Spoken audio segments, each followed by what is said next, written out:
It pretty much is, yeah. Just don't lick. That's like the whole point of the lab. It's like you're trusted enough with this equipment. Don't lick exposed copper and gold. First rule. Yeah, I mean, like, what labs have you taken where it's like, oh yeah, I actually get to like fucking synthesize this dangerous chemical? It's like, no, I'm gonna watch Well, I haven't had a lot some of chemical chemistry reaction. classes. Yeah, I was about to say that probably happens more in chemistry. But like they probably interact with like bromine. Isn't that shit like super not toxic? I remember from my chemistry lab, like my first fucking semester, but still. Yeah. It's like you aren't going to be doing a lot in those labs. You're trusted enough to. All my labs now are just coding. It's like, that- oh, you get to learn this language. Like, wow, cool. Thanks. What a lab. People are making bombs next door in physics. I want to make bombs. Dude, once bombs go smart mode, you know. Smart bombs? Yeah. What is a smart bomb? You can drone strike anyone from your iPhone through an app. That would be sick. I mean, you could probably just make like a high-powered laser and attach it to a drone.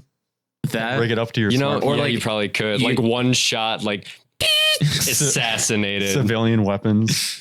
you build like a BB-8 type thing that rolls, and you just like roll it to people, And the thing fucking is an blow it up. explosive. Yeah. Okay. Yeah.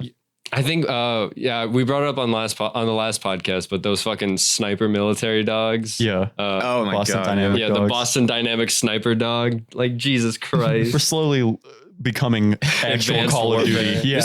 This is what the Second Amendment really meant to me. All individuals should own a sniper dog built for terrorizing civilians. Thank God. It's to protect against the government who has bigger sniper dogs. They have sniper wolves. Sniper wolves. packs. Dude. They unleash it on just like neighborhood. It's like a curfew 9 p.m. You're looking at your watch. It's 9:02. You hear, You just hear like the metal clanking. Like It literally turns into dying light. yeah. speaking of dying light. Oh. I'm I've having a put pretty way good- too many hours in it. Yeah, you have like 50 hours in it. I now. hit 60. It 60? came out last week today. Yeah. And you have about 60 hours in the game. I've been Wait, playing it way too much. Like Brandon, I love the shit out of the game. I like the problem is that my playthroughs are always too fast.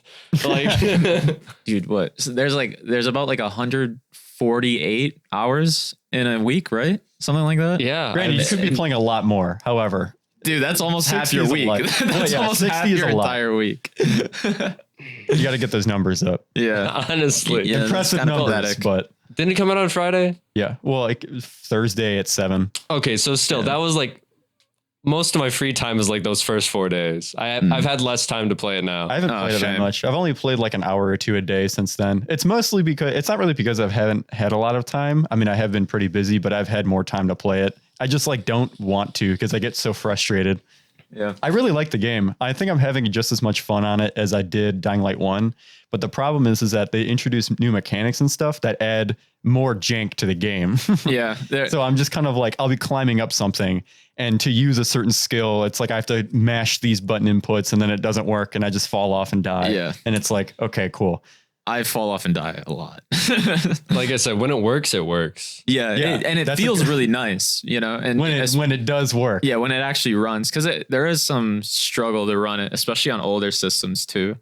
Ever since no I good. unlocked the wall run, I've had just a horrible time. Infinite more traversing it. jank. Yeah. It's like I'll be trying. You can use it very well to climb up surfaces that you usually can't climb up. But also you'll be trying to jump like some regular ass vault or something. Or like you'll a wall run on like an invisible wall. Anytime there's like a chase sequence, there's like, oh, run away or get after this thing or whatever, like following the bandits as they run away with loot and shit. Wall running is like genuinely my killer. Really? Yeah. I wouldn't doubt it. That's why I swapped to the bow. So that way I just explosive Just arrow blow them up. everything. Yeah, I've honestly had a lot of fun with it, but like, dude, for some reason, like So the first week or so was pretty good in terms of performance. Like it was janky, but like you could run it and there were like good moments and it was like pretty smooth for the most part. But then yesterday they released some fucking bug and it's literal garbage. We were releasing a new bug. Yeah. I posted the fucking article that I found on the Dying Light 2 patch notes. Yeah, it's just some woman's ass. Yeah. Oh no, that was one of the guides. Great Steam guide. I give an award. Anyways, what is the actual guide? It was just like the list of the patch notes, and I'm pretty sure it was a typo, but they said that they pretty much added a new bug into the game, and I thought it was hilarious. I feel like they did that on purpose. They're probably like, we made this mistake, we're gonna fix it later, but just so you guys know. I feel like I had the opposite effect where in the beginning, like the first week or so, I was having pretty good performance. And then now I'm like, or no, the opposite. I mean, I had pretty shit performance. And then now I'm having a little bit more of a smoother experience. Really? Because I would have huge lag spikes where I would just be like playing and then it would just freeze. And I'm like, what's happening? That still happened to me too. Yeah. I will say like multiplayer from our playthrough with Dave yesterday, multiplayer was really, really jank for us last night. Super bad. I think it's because we're in this big city now and it's just like infinitely more shit to there's load. A lot. Yeah. I mean, you're walking down the street and there's like 8 locations. Especially like 4 instances of it. Yeah. Oh yeah, true. But yeah. Oh, and like apparently Dying Light 2 bricked Dave's PC. Like in the beginning when he first downloaded it. Oh my God. He had to like pull the RAM sticks out of his computer and like rearrange them in order for his card to even read, which is kind of insane. Wow, that's actually fucking crazy. Yeah, I think he was using a different DX system though. I think he was using like DX12, and I don't have that. Oh, I'm using DX12. Uh-oh. You have similar specs, don't you? Or what do you have? I don't know. He has a 2080 Ti, doesn't he? I have a 2080 as well. No, he has a 2080 Super. Oh, okay. Super. Okay. So if he's had poor experience, but you haven't. I literally remember first day I turned on ray tracing and just like I went through all the DX. Yeah, you just had a little bit of low. Yeah, it was just low frame rate. I think that's fine. But he had like actual fucked up problems. Yeah, that's kind of screwed. But I kind of expect that from them because it's like they make fun games, but the bugs aplenty come out. They're not actually tech land. They're more like tech support land. They need tech support. Overall, I think the game's pretty good. I kind of miss how creative the blueprints were in like Dying Light and the Dead Island series. Yeah, I don't know if there's more blueprints to find. I know there's like the Easter egg blueprints that are hidden in the world, but like I wanted like just regular spread about common, just new blueprints. Mm-hmm. I like the system that they did before. I kind of don't like how I think it's an interesting system having the 3 different types, but I find so little like 3 weapon slot weapons, I guess. There's also like no synergies. It all just kind of like, this one does this one does this, but electric, you know what electric does, it'll shock them. There are some special weapons though, right? That have like certain like built-in things for their. So far I've found special weapons that don't have any built-in things, but in fact they have no slots. They're like Easter egg weapons, essentially. Okay. Like the fucking the pyramid sword is, reference to Silent Hill. Spoiler. You can find it in the shop. I haven't found Pyramid Head yet. I haven't found it yet. It only shows up in the shop. I haven't played Resident Evil yet. Oh my God. What? Thanks for that, dude. Silent Hill? Thanks for that. Same difference. I haven't played Project Zomboid. Actually, we haven't, and we should, because we still haven't played since I organized the fucking inventory. We've had a different zombie game to play, all right? Yeah. I know. There's so many zombie games. Yeah, zombies is like it's a popular genre. Yeah, it's the one genre that you could just like fucking keep doing it. I think it's because it's so easy to create zombie AI. It's like you see player, you go, and it's just like it's kind of eat. I mean, there's that whole like cyber phase that gaming went through not too long ago. There was like a whole different slew of phases because it was like, there's the future phase. The distant like Battle Royale phase came in. And then there was past phase. We're going back to World War I. And now it's kind of just all over the place. People are like, whatever. But I feel like zombies has stuck around for a really long time. Like it's one that has persisted. Like the cyber one, like that came in phased, yeah. And like and the Battle Royale one too. That kind of like, even though Warzone and Apex are kind of sticking it out for a while, they're not like talked about a lot. At least not. They're still pretty big, but I have my own gripes with those games. I don't really have gripes with the the battle royale genre more so I do the games that are popular with battle royale. Because I mean, I could talk about how much I don't like Apex all day because every time I play it, I just get more frustrated with it. See, like Apex esports, the only way I can see it is kind of like a fucking a paintball game. Yeah, because like with the new dual arena and stuff, it's just like the rounds are so fast you can't actually. It's hard to imagine if it isn't just like a paintball game. Are you saying? I kind of relate to that because I feel like the time to kill is just way too much now. Because the more that they've added in terms of shield and like the Evo shields. Oh yeah. It's just like it was already kind of high to begin with, or it's not really kind of high. It was super high. And then with the red shields, the Evo shields, it's like everyone is just so tanky. And with the weapon vaults, I forget what they're called. I think they're just weapon vaults. Yeah, I have no clue. Or like high loot vaults. Oh, you're talking about the vault keys and shit. The key and shit. Yeah.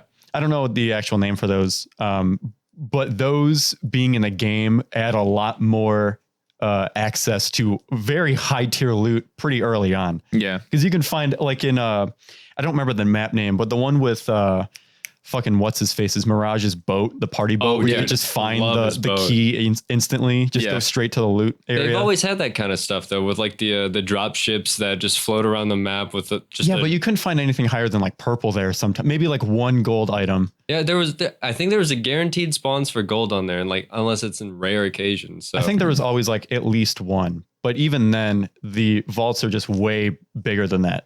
It's like usually there's several gold items and the rest of them are purple usually. It's like you'll be finding blues rarely. Yeah, I don't know. I feel like I'm just tired of battle royales pretty much. Like I'll play Apex maybe or even Warzone like if somebody else, like if I had friends that played it, like I would be like, okay, yeah, I could play it. It could be fun sometimes.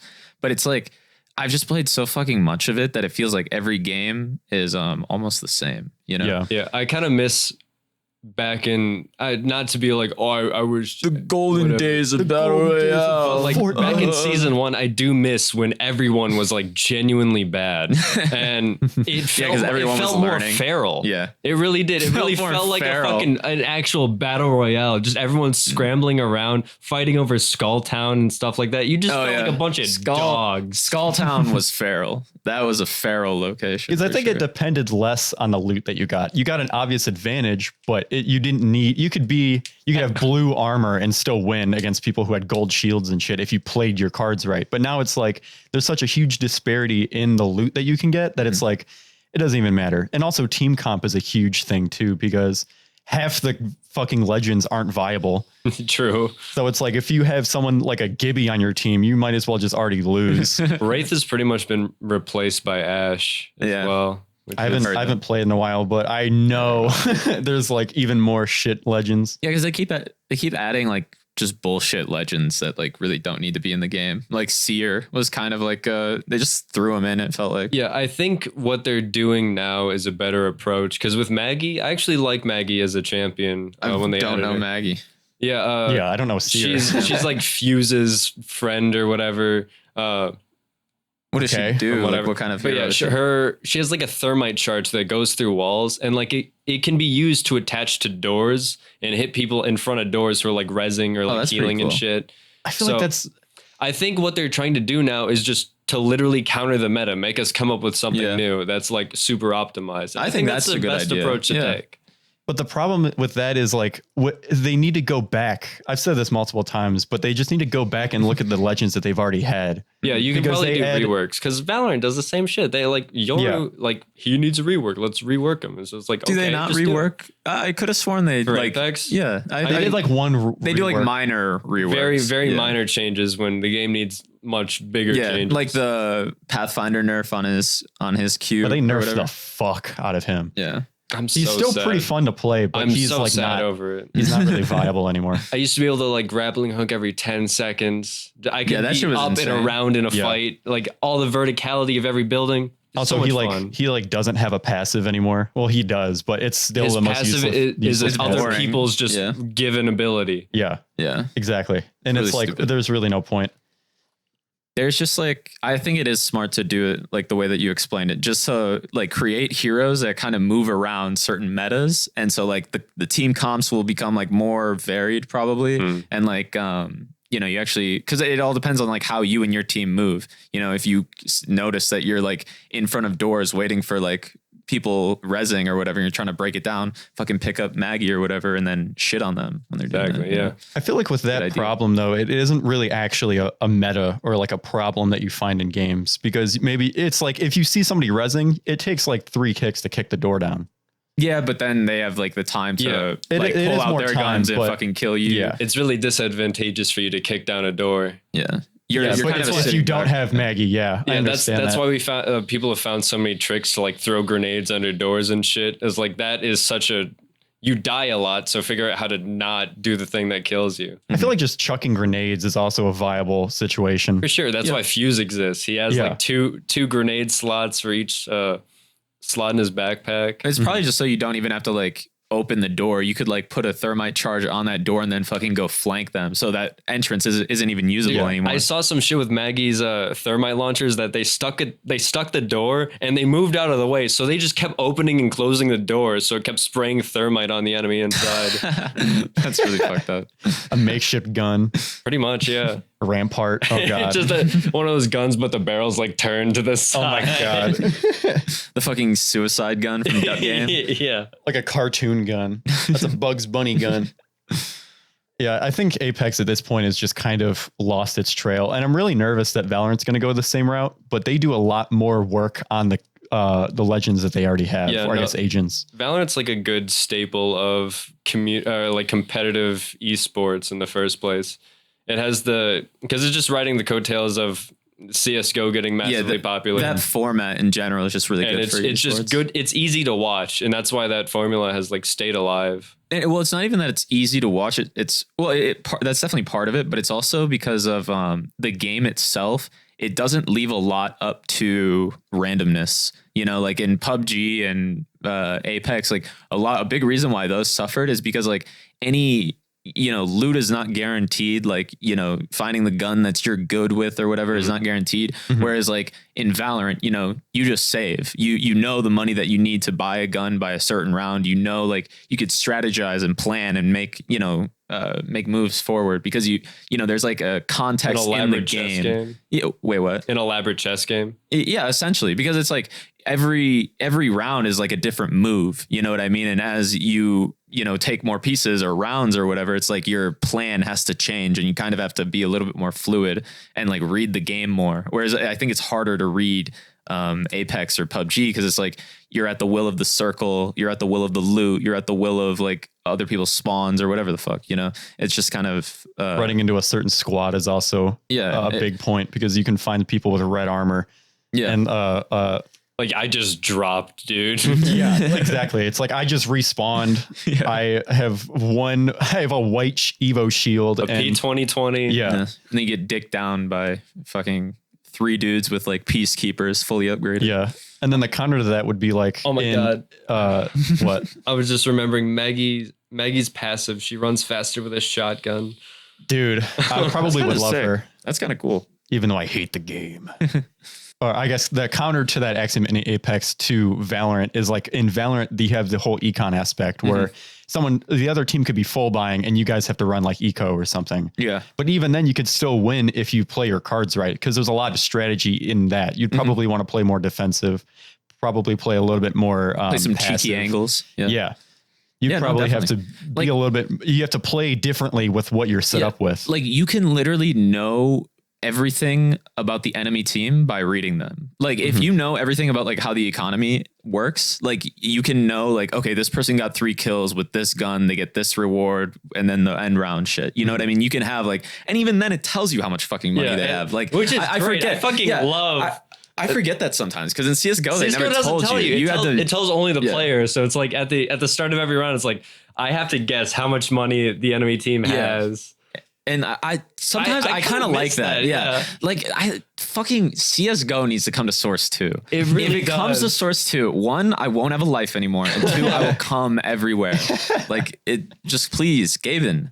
Do you guys think Valorant improves on the CSGO formula? It takes certain aspects of CS:GO and it improves them, while for the most part it's trying to be its own thing. Yeah. The whole hero aspect I think adds a hugely different it's a dynamic different layer to it. Yeah. I feel like the way Valorant has taken it, it's easier to get into. But I don't know. It does. Valorant adds in the randomness to the game with those agents, where it's like I don't know what every team comp is going to be. I can't accommodate for every 16 billion team comps. I think that's why I like the way that Valorant sets up their agents way more, is because you can win with a shit team still. Like if you have all duelists, you still have an advantage. It really depends. Quote unquote like, advantage. If you're like in bronze or like silver, then yeah, that might not matter. But like when you get up to like do that shit too. A full duelist team, they'll do that. Yeah, they'll do and it. They'll win. I feel like it doesn't matter to them. Really? Well, because like it's on usually something like offense, they could probably be pretty good because you don't really need a lot of controllers if you have I guess that's true. or initiators if you have fucking all duelists. Especially if you move fast. Yeah, enough duelists can act as an initiator. There's a lot of bleed in between a lot of the quote unquote classes that they have. That's fair. I think it definitely improves on things like performance and, like you said, accessibility. Because like the whole ranked or unranked matches, you get thrown into a 5v5 that's pretty much like a full game. They shorten it slightly, I think. Yeah, as opposed to CS:GO. It's like you don't even have the option to just play something like competitive. Yeah, where you're like, here, just throw people at the game. Yeah, it's like 10v10 or something, and it's like only 8 rounds or some shit. Like I don't even know how the fuck it works because I've never played it. It's so boring and stupid. And that's another thing that Valorant I think improves on. I think they take more criticism from the community and they actually like take it into consideration and they're try very and integrated. Like all the fucking player cards are essentially just community memes. Yeah, like pop and like CS:GO has done that shit too, like the community shit, and I think it's cool. But like it's kind of just like in terms of the actual gameplay, aesthetics. Yeah, like they don't do enough to like fix certain maps or fix certain bugs or whatever. Like, don't get me wrong. There was a time when they did, I think, for a while, but early on. Yeah, like but the fucking Mirage change. Yeah, well, not even that, but like, what were the years? Probably from like Boomer 2015 to 2017. I think that they were like kind of really responsive on certain stuff. Yeah, to be honest, because that's when like the whole like they started changing out maps like more frequently and actually updating them, especially with Nuke. I think the new Nuke changes were really good, to be honest. Because that map used to be super CT sided, but like also just fucking fuck, dude. CS:GO has so much potential. Yeah, I remember being young too and delusional that CS:GO would be good. Well, it is good. What were the major gripes that you have about it? Performance wise is a big thing. What do you mean by performance? Like actually, how it actually runs? Yeah, because it's like it's really fucking. Valorant is pretty like smooth. It's like Valorant's really smooth and you can like alt tab on newer computers. Yeah, really? CS:GO. Yeah, it's really because it's like Valorant. It's using like a fucking Half-Life 2 engine. Yeah, it's using an engine from literally that was adapted from another game and hasn't changed. Yeah. I'm legitimately tempted to like boot up my old PC to play CS:GO. Like actually. Do you think you'd have fun? Probably. I have fun every time I play CS, to be honest. Like I feel like I'd get like some weird like flashback to my younger days and just be like, okay, with 64 tick again. Dude, no, fuck 64 tick, first of all. Yeah, but like it's just still so joining gross. CS and then just hopping in like a free for all or retake server, like it's so much fun. Dude, it's the community servers were great. Yeah, I used to you meet the most random people and like they're funny. All these fucking like 1v1 duels. I would play nothing but 1v1 duels in CS:GO. Dude, the funniest shit would be that you join like a one of those like 1v1 arenas and you would have to like either rap or roast the other person while you do it. Like what? You literally, in order to like participate in the 1v1, you have to be like freestyling while you're fucking out aiming them, or you have to roast the shit out of them at the same time. It's like it's just like random community shit that's actually really fun, which I think Valorant would do. Like you could do a lot of cool shit. Valorant would they'd be pretty good. One of the best games. Yeah, it would be. But no, you have to do like a private server to do like some what's the slope shit where it's like a slide, but it's surfing skill jumps. Yeah, surfing. That's the fuck. Do they have surfing maps in Valorant? You literally have to run like third-party programs, go through a private server. Why would you even do that? I would just play CS at that point. I really want to surf in Valorant. It's literally free to do it on CS:GO. It's probably a better system too. It's like, why would you try to adapt it to a new system when the golden age is sitting there right in front of you? It's tough. And I think I maybe understand why they wouldn't want to upgrade to Source 2, because you might lose a lot of shit from Source 1. Like in the feeling of the game. You know what I mean? Still like it probably. Yeah, I mean they still might like it, but it's like there's probably a lot of diehards still. Yeah, for sure. I think CS is still one of the most popular games on the Steam store. Oh yeah. I still see a lot of people playing it on my Steam friends list. Especially after it went free. Michael plays it a lot still. Oh, never mind. He also plays there are exceptions to the rule. Michael is an exception. I totally miss that age of gaming. I played a couple rounds. I used to play with Sean on very, very casually. I never played competitive, but we would just fuck around. I never really got into the whole competitive aspect. Or if I did, I would have been playing it a lot more. Mm-hmm. I played it a lot. Fuck me. Especially hours? More than 2,000. Yeah. Makes sense. That's over the span of like 4 years or so, 4 or 5 years. Because I played like on servers that like on ESEA and shit, which is like a more competitive version of competitive, because it's like on ESEA, you get 128 tick servers. There's like, it tracks your stats for you. It puts you like, sometimes if you're good enough, you could actually play against certain pros and shit. Yeah, I wasted a whole month of ESEA. I bought it, played it twice, and then I never played it again. And then I went back to comp. So, Dude, but I don't know. After playing like ESEA for a while, going back to comp feels like AIDS. Yeah. It's actually so gross. And how you would always make fun of me, like how like, oh, you're too good for us now in 128 tick. I was so and then in tune with 64 tick. Like it didn't matter to me. But then once you go to 128 tick, I can't go back. It's so gross. It's fucked. Is that the major difference? It's like the meme of that console peasant versus the PC master race. Like once you swap over, you can't go back kind of thing. But fucking 128 tick, it's true. It's just a better server. Fuck 64 tick. It's no longer the standard. That's the standard of 2007. It's literally making the game higher pace. Yeah. Or faster pace. It's not even that. It's just like the registry is way better on everything. Yeah, it's way more responsive. You can actually play the game. Yeah. Yeah, I feel like I'm controlling something instead of watching something happen. I feel like eventually once Source 2 becomes way more of a staple in a lot of Valve games and, third-party games that use Source 2, Valve will probably go back and make another Counter-Strike game. What games are in Source 2? None right now. Yeah. I mean, like Half-Life Alyx, the Gary's Mod sequel that's coming out, Sandbox. That's basically it right now. Left 4 Dead 3, perhaps. Yeah, they've been hinting at that forever, though.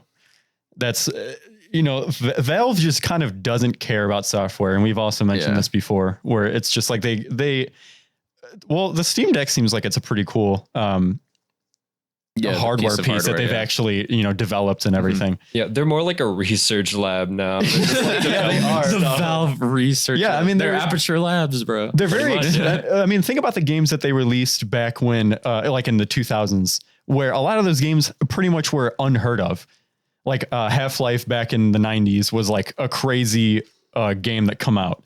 And then Portal, Left 4 Dead, all these games that come out after it are like, they're so innovative in the way that they innovate. They're like the Nintendo of third-party games where they love to innovate one genre of game and they make it like their own. Yeah. But also like Nintendo, they just don't make sequels. They kind of just like they stick to the main guns, which for them is hardware for some reason. They're just artists. And Nintendo is like, I got to make another Mario game. I got to make another Legend of Zelda game. Fuck all my other IPs. Yeah. It does kind of suck. It's just they've transitioned their whole fucking motivation for making money or whatever. It used to be software, like you said, but then it's just, once they started getting that Steam money, they realized they could just say fuck games and do whatever they want. And the thing is, too, they could have easily just made a Left 4 Dead 3 or a Portal 3 with the same concepts, like just a different storyline, and it would have sold extremely well. I probably would have loved them. Yeah, I mean, like, there's also a billion teams working at Valve too. Yeah, like, not one of them could. What is the software team doing? They just go to work, they clock in, and they're like, they go on Reddit. Dude, they're like all working on Dota. I'm pretty sure that's like the main focus. They're not on CS:GO, even though CS:GO is like one of the most popular games below Dota. Team Fortress 2 still has a huge player base, and they haven't had an update for years. I know. I'm Gabe Newell. Welcome to Team Fortress 2. Dude, I forgot Team Fortress 2 was a fucking Valve game. Holy shit. It's like one of their earliest too. Team Fortress, the first Team Fortress. Yeah, that shit came out forever ago, and it looked horrible. Well, look at Half-Life 1. Yeah, but Half-Life 1 is kind of charming. Team Fortress just is ugly. I'm sorry. I went through Left 4 Dead 2 recently with developer commentary on, and they were talking about all the tricks and stuff that they use to develop the game, and it's really fucking interesting. Yeah, I enjoy the the design philosophy that the Valve team did take with their games too, because it showed that they really wanted to just make a game and do new shit with it. It was really cool. Dude, all of the like the zombie destruction or whatever of their bodies and like their reaction to bullets and everything, like that was all brand new and like it was fucking Look at fucking Back 4 Blood that came out recently. That game honestly like pales in comparison to Left 4 Dead. Did you see that comparison video of Left 4 Dead 2 I did, and Back 4 Blood? No, that's what I was thinking. I really want to though. I didn't even see that. It's really good. It was comparing the way that like when you shoot a zombie in Left 4 Dead 2 versus shooting a zombie in Back 4 Blood, and like when you shoot one in Back 4 Blood, they just kind of like waffle and like ragdoll. Whereas like in like fucking Roblox, fucking in Left 4 Dead 2, Roblox. Okay. But yeah, it was literally developer commentary from Left 4 Dead and then comparing the aspects that they're talking about between the two games. But you can see like in Left 4 Dead, like the bullets actually like hit the zombie and they kind of react to it and their body like falls apart and shit. I mean, even just playing Back 4 Blood, I'm like, why didn't they do this? Like, what is the point of this? The difficulty in that game was also something that really annoyed me because they had like I hate the cart system, honestly. I do like too. I like the gunplay at least. The gunplay was really nice. Okay. I do have to give props to the gunplay because it felt more new age, but everything else in the game felt like it was trying to adapt too hard to be not Left 4 Dead, but everything was perfect in Left 4 Dead. Mm-hmm. So everything that comes out of Back 4 Blood just ends up being like, what the fuck is this? Yeah. You know? I guess it's because it's hard because obviously everyone's comparing Left 4 Dead to Back 4 Blood. Yeah. You know what I mean? They even slapped the whole like, from the developers of Left 4 Dead, who split off into their own thing. Yeah. Turtle Rock Studios. Yeah. Yeah. They also made fucking Evolve, so I can't really expect much from them. Yeah. True. Oh, wait. I did like Evolve, but the thing is, it was literally a mini game. It was like that. The game was that belongs in Mario Party. Yeah. You go past like a Chompy or whatever the fuck, and then just evolve. I mean, thrown into a monster hunting. Because the games would last. The matches would last probably about 20 minutes or so, which is, I guess, a good time for a game. Yeah. The thing with Evolve is just like go play Monster Hunter. That game is so much infinitely better than Evolve. You be the monster? I'm surprised Evolve didn't even have a fucking campaign. They did in quotes, which was literally just the game again, but you were doing specific missions. It went Titanfall 1. I haven't played Titanfall, so I haven't either. I'm not really sure. I know I'm a pleb. I heard Titanfall 2 was really good though. Wait, you don't play Titanfall 2 either? No. Oh my God, it goes on sale like every day. Yeah. Like buy it. Yeah, I probably will whenever it goes on sale next. But even if you don't want to play the multiplayer, buy it for the campaign. 100% recommend it. It's a great solo campaign game. Mm-hmm. That's probably fair. I'm not against buying it. I'm just like, I never really feel like I want to play it. So I'm like, whatever. That's fair.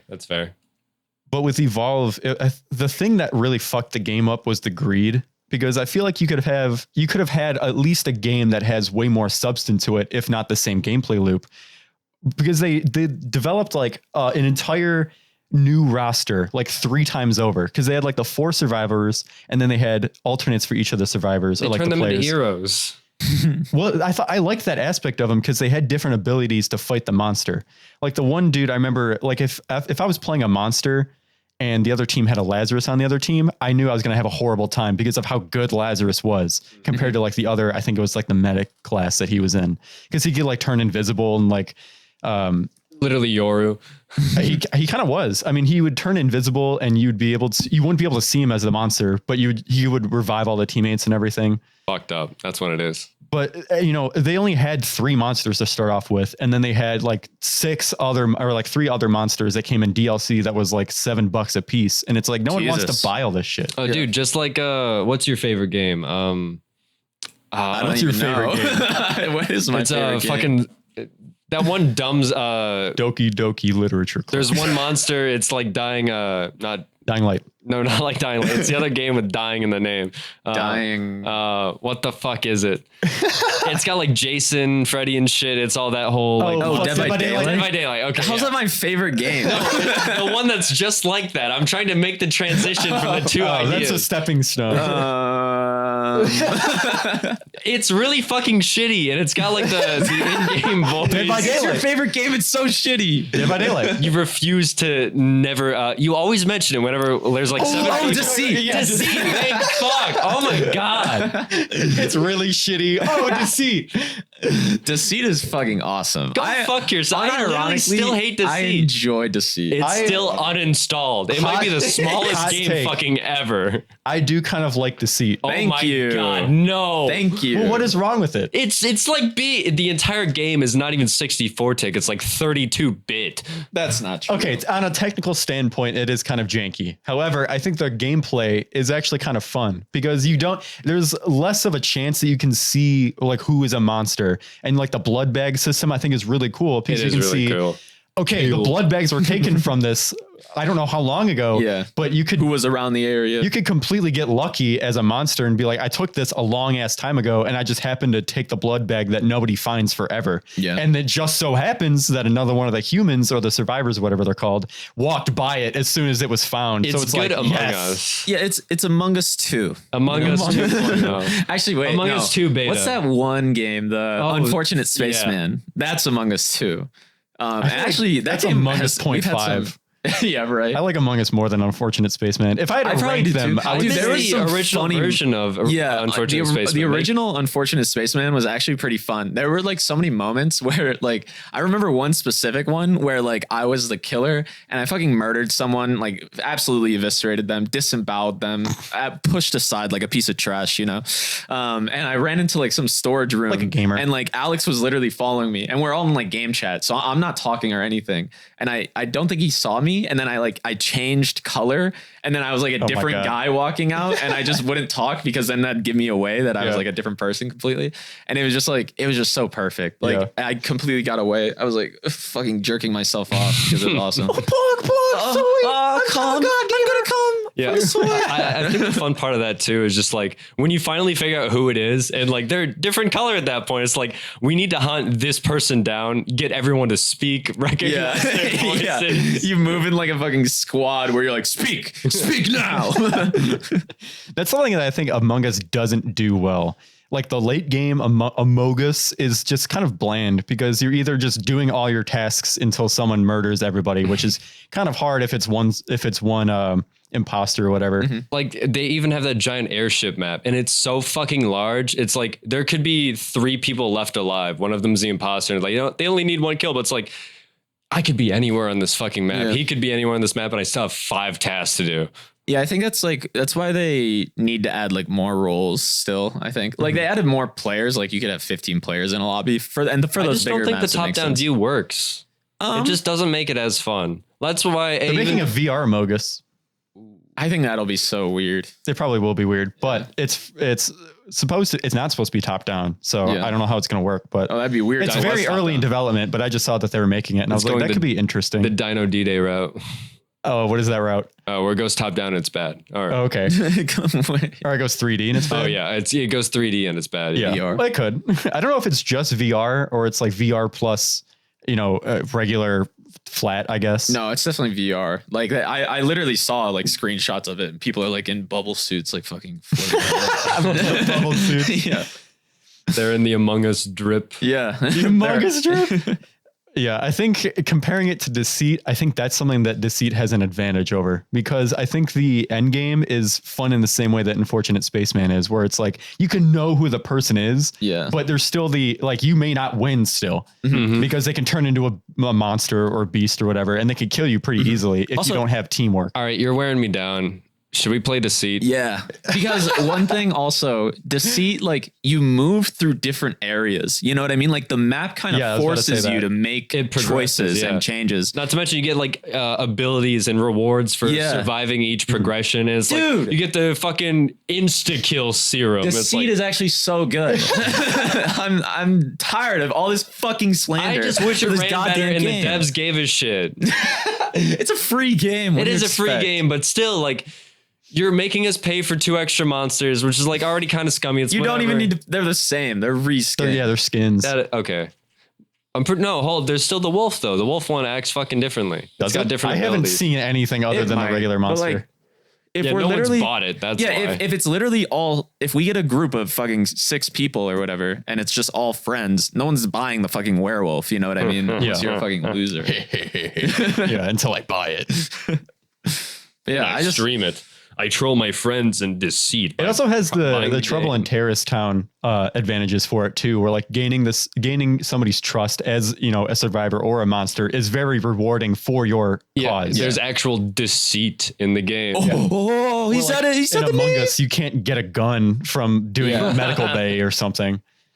Because Among Us relies on the tasks too much, I think, to determine who is good and who is bad. Yeah. Because as you should be able to do tasks as an imposter. You can't really do it too much. Well, it doesn't really do you any benefit to do a task as an imposter, except to like maybe try and like clear yourself. But then like it makes it really hard for you. Yeah, but like you can do that already. Like you don't need to be able to do tasks to fake a task route. You look way more sus. And if you look at the game as a more technical standpoint, you can see who's like, you got me on that one time where like I did a task and I didn't realize there was another part to the task that I had to do right after that, or else it like didn't work. So you got me on that and I didn't even realize because I can't actually do tasks. Yeah. It's easier to like Among Us as a science, you know, it's easy to like, you could actually tell like when people are fucking up, like if they're mogology. But yeah, you can tell sometimes when like, you know, you shouldn't be doing this task right now. It makes no sense. You've played Among Us too much. No, I've watched too much, dude. I actually, I'm gonna make a fucking confession. I watch a lot of. It's okay. I jack off to Among Us. No, I wasn't going that far. All right, you freak. Beyond the pants. Yeah. You admitted it to me after last podcast. You said, guys, I need to admit something to you. Yeah, didn't you send a bunch of Among Us porn? No. That was hentai. It was just hentai. No, I sent that one. It was in the group chat. No, I sent it. The one with the inflatable moga suit. That's not he's an astronaut. He's an astronaut. You know, space porn. Oh space haven't we been the Null Thought podcast this entire time? We have. Well, one of us has. All right. Who is it this week? Flip a 3-sided coin. Who is it this week? I'll flip the jewel. Hold on. Give me a second. It is I. I'll catch you on the flip. If it lands party mode up, Anthony's Anthony's sus. All right. Wait, that's not Anthony. So does that mean it's one of us? There was no. It's either you or I. Not me. We don't know who it is, but it's just not me. We'll figure it out by the end. Yeah, by the end. We are the Null Thought podcast. I know this is like a 30-minute intro, probably longer. The Null Thought Brain Trust. Welcome to the Tangent Intro podcast. We gotta do an intro that comes right at the end. I've been Zane. Yeah. We do the intro and then immediately do the outro. Yeah. The intro's like a little Easter egg in between each episode. It's like, when are they going to do the intro? Yeah. I wonder. Yeah. If you actually watch the episodes all the way through. If you do the chapters on the YouTube thing, it's like a fucking 45 of it is just intro and then the one topic. What was it last week? I was showing Zane some Project Zomboid videos of this one YouTuber named Nurse. And if you go into the chapters, they're like 40-second videos, but the chapters are the full script of the video. Oh my God. It's kind of funny. I wanted to bring this up because just recently, today's Friday, yesterday, Attack on Titan has been coming out with episodes again for the final season. I've been watching it. You haven't been watching it? No, I have not. I'm not going to give any spoilers or anything, but after the last episode, I was like, I almost did. Like, I'll get to that, but after the episodes I've been watching, I'm like, I might as well just read the manga just because there's like 10 chapters left or 20 chapters left before the end of the season. So I was like, I'll just read it. And it was like, I wonder if you guys have had like similar experiences with shows or maybe video games or something where it's like, I have been affected by the ending of the story where I literally had like a nightmare about the show last night. And I woke up and I was like, Jesus Christ, dude. I have a lot of homework due and I just haven't been able to do it because I've just been thinking about the ending to the show. You're just feeling empty, disassociating from the gut universe. wrenching. I'm like, what do I even do now? No, I've definitely had moments like that. Yeah, in Naruto, kind of a little bit. Yeah, I mentioned that to you on the way up the stairs to here because, well, Naruto, I can't really spoil too much about Naruto or Attack on Titan's ending because they have different endings in the way. It's like both are equally sad. There's things that are pros and cons about what happens to like the ending. It's like, oh yeah, that's this, but this. Yeah, they're messy endings. Like we talked about it before. But Naruto is like, I think infinitely less messy. To be honest, probably like because it's a kid's show. You know what I mean? Like I don't think it's a kid's show, but it is definitely more lighthearted. Yeah, yeah. It doesn't take itself as seriously probably as Attack on Titan does. Because in Naruto, there's a lot less death. It's a lot less death oriented. Have you watched it at all? Attack on Titan? I've seen I know that there's like a fuck ton of death in it. I know that that's like one of the number one things that people talk about is like how a lot of the people from the very beginning of the show is like not here now. It's like continuously fucked up and then it just gets super fucked up. Yeah. And then it just leaves you. And it's like, oh, cool. I mean, nonetheless, it's probably one of my favorite animes. Yeah. But, after reading it, I'm like, I don't even know. I feel like I'm going to like be upset all over again watching the end. It's going to trigger that inside of you. Well, I can't really say that because with Full Metal Alchemist, they had the same kind of ending. Because I remember feeling the same kind of way where watching, not Brotherhood, because Brotherhood is an adaptation of the manga to its true form, while the first series is something that kind of diverges because the manga wasn't finished yet and the anime just wanted to keep going. So they just made the story up, I guess, later on. But the ending to the original series is also gut wrenching. You're like, why does this have to happen? So then I had a similar feeling with Attack on Titan and I've been like physically unable to do stuff. Oh my God. So I wonder if you guys have had similar experiences with stuff. To be honest, I kind of prefer like movies and shows like that because it feels more realistic as an ending. You know what I mean? Like when you have and my mom complains about this a lot too. Like when we watch movies, she's like, oh, but it has a sad ending or, oh, nobody, the heroes don't win or whatever. Most of the time I don't give a shit. Yeah. It's like, I'm just here to experience a narrative. Did you guys see the trailer for the new, the Lightyear movie for Buzz Lightyear? No, I've seen one of them. Oh my fucking God. I'm so excited. It's a genuine ass movie. I'm Buzz Lightyear. I'm genuinely so hyped because it looks like it's a movie of what the movie of Buzz Lightyear is based off of. And it's just it looks really fucking good. And I'm so excited for it. It looks like a movie that Ryan Gosling would be in, but it's animated and it's Buzz Lightyear.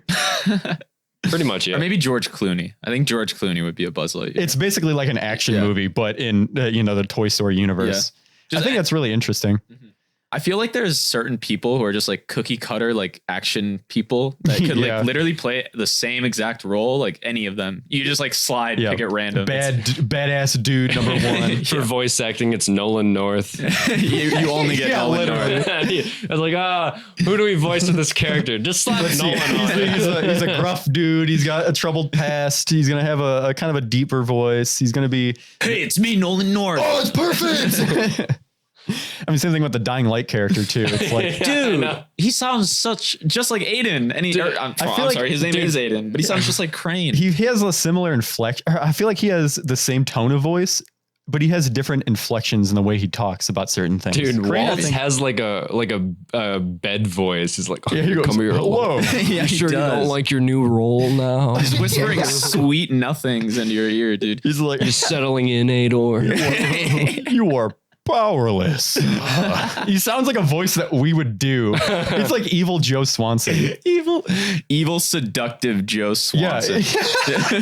He does have kind of a swoony voice, but it does. It's like a stereotypical, characteristical evil dude voice. Super generic. Like they definitely picked the most imposing in their role generic people. I kind of like that about it though. I feel like it's so adequate and generic that it has to be like self-aware of itself. They have to be self-aware because they literally name people Jack Cock and Joe Cunt or whatever the fuck. Like how you don't do that and be unaware of what you're doing. Well, yeah, I mean they like to have fun a little bit in the games because the whole aspect of it is like extreme gore. Yeah, it's more like a tech demo and then a game thrown around it. I don't think it's that. I think it's just, I wouldn't go that far. I think it's just that like they don't take themselves that seriously. Like they know that, like, think about like drop kicking or like the attachment fling. You know, like, or like, and they like fucking spin like 30,000 times. They make that sound so satisfying. Yeah. They put time in that, into that fling. And like, but it fits the game, you know, and it works. Like it's goofy. It doesn't take itself too seriously. There's like a lot of crazy shit going on, but it's like, it works, you know? We talked about that last time with the realistic versus realism, where it's like, it's really fun because of that aspect where you're not expecting it to be like, oh, you hit a dude with a power hit and he just flies back. Yeah, he just falls over. He will like literally ascend into the stratosphere if you hit him the correct way. You watch his head, his arms disconnect, and then freeze frame, and then all of them fly in different directions. Yeah, in multiplayer, when you're drop kicking somebody, it like freezes time for them. Like those two individuals. Drop kicking is actually insane. You launch people like 15 feet. Mm-hmm. I wish you could do that in real life. I wish that was real. How many people? Better not catch me on a roof anywhere. Yeah, no ledges. Stay away from ledges, buddy. I will also be falling off. However, it'll be satisfying. That's something I kind of don't like about the mechanics, is that they feel like they're also very risky to do. When you're doing high risk, high reward. You're locked into a lot of animations during your drop kick. I got to find some exploits around that. Yeah, and you could be drop kicking somebody, it does do that like freeze frame stuff, but people can still have the ability to attack you during it, which can fuck it up. And then you're kind of in like a weird standstill. Have you guys ever seen those Breath of the Wild, like mega combos that people do on like one enemy? That shit amazes me because it's like you're using mechanics at play that I had no idea. That's what makes it so good though, because you're able to be as creative as possible when killing somebody like that, and you can actually do very efficient damage with that if you do it the right way.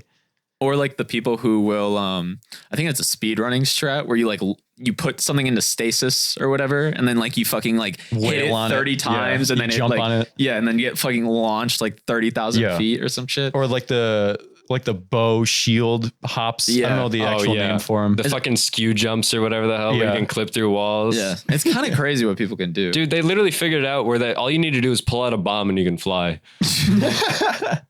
Speedrunner brain, bro. That's like that with any game. I kind of want to see a speedrun of Dying Light 2 now. Like an early one right now. Well, I'm starting a new file, so let's see. You're going to be the progenitor? I might see if I can use all the bugs and exploits I found on my own to try and speedrun the game. I feel like there really aren't crazy like movement you could probably exploits. It would be more like... Yeah, it might still be like a fucking 6-hour run or something, but like still it's a speed run until like new tricks are discovered. It's going to be, this is how fast you can do it. There probably wouldn't be a lot of actual exploits, more so there would be like sequence breaking. Yeah. I feel like you can sequence break.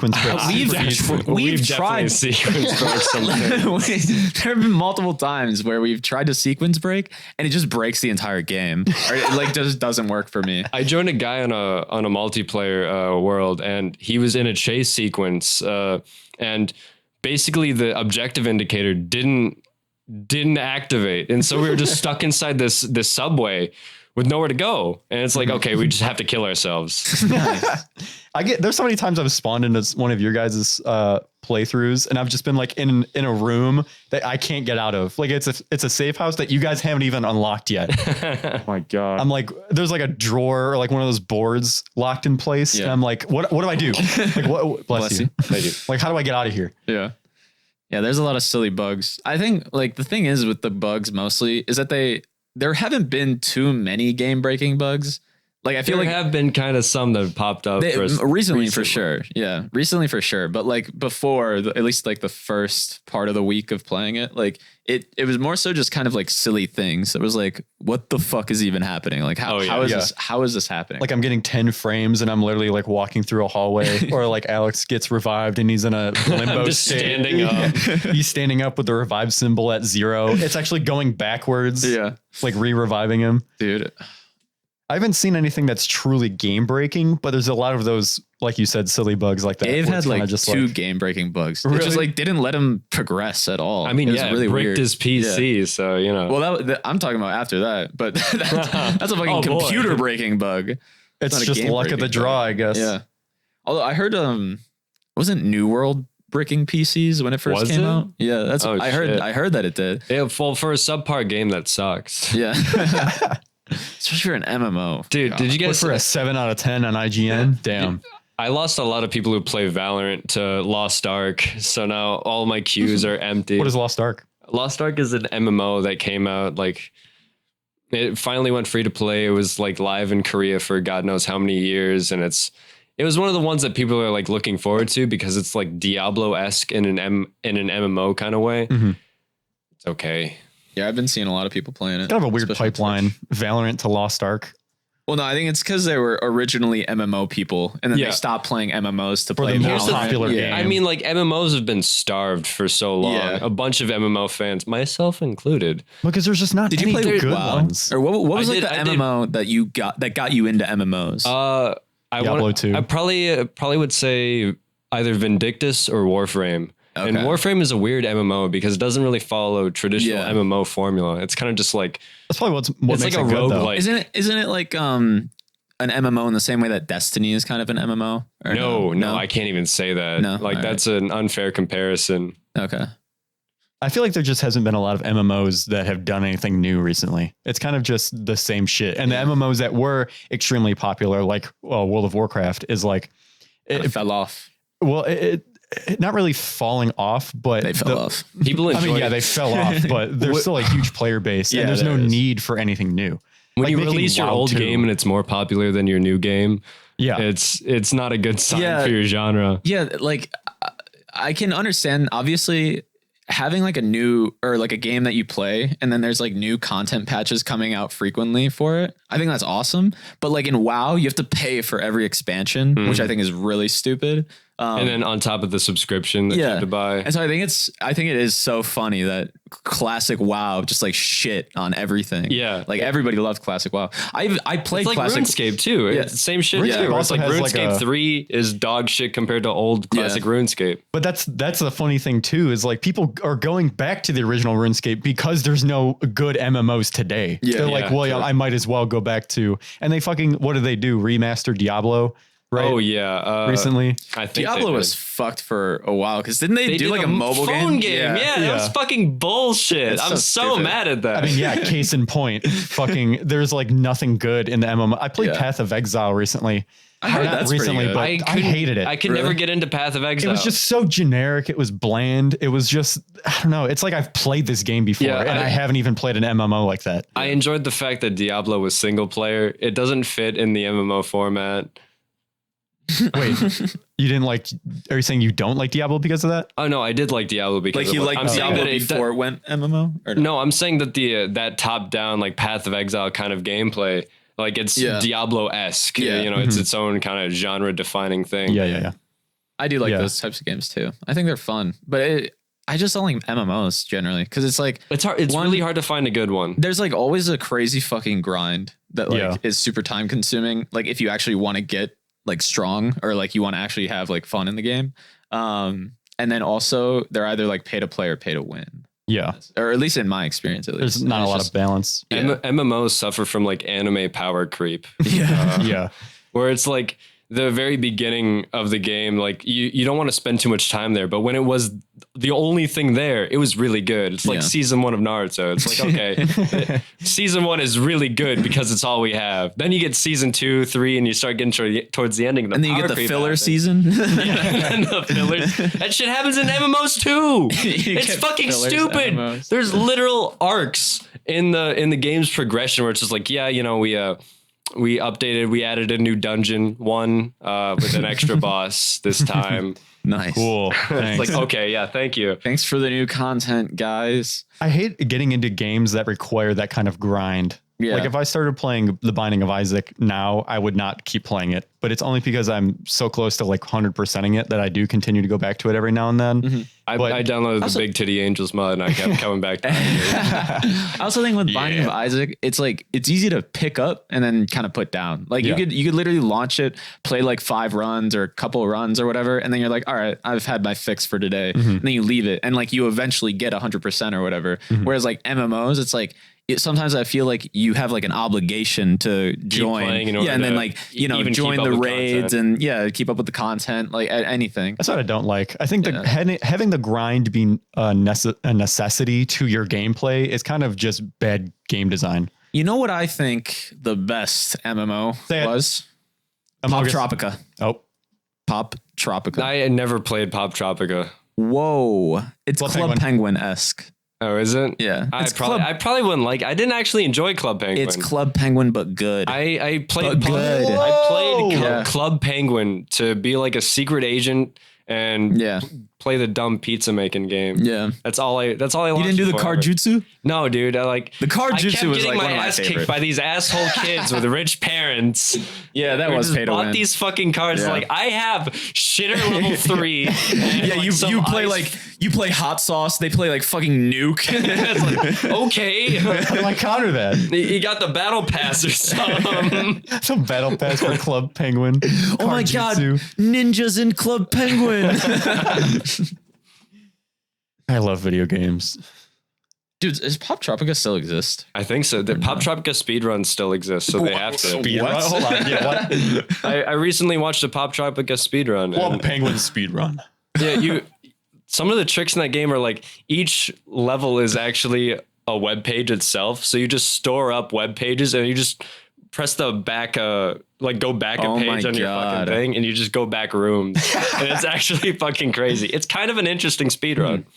You're manipulating HTML code to get to the right. Pretty much, yeah. Pop Tropica was my shit. That I didn't know you could beat that fucking game. I didn't know either. I thought it was just like a thing. Like you go there and play games, or it might be a challenge run or something where it's like complete whatever storyline. Yeah, because it's like they're what's it called? Like with Super Mario 64 or whatever, it's like you have like 16-star runs, 8-star runs or whatever. Yeah, it's probably like that. Just get to the fucking spy zone and you win, bro. All right. That was us. Yep. Pop Tropica, #1.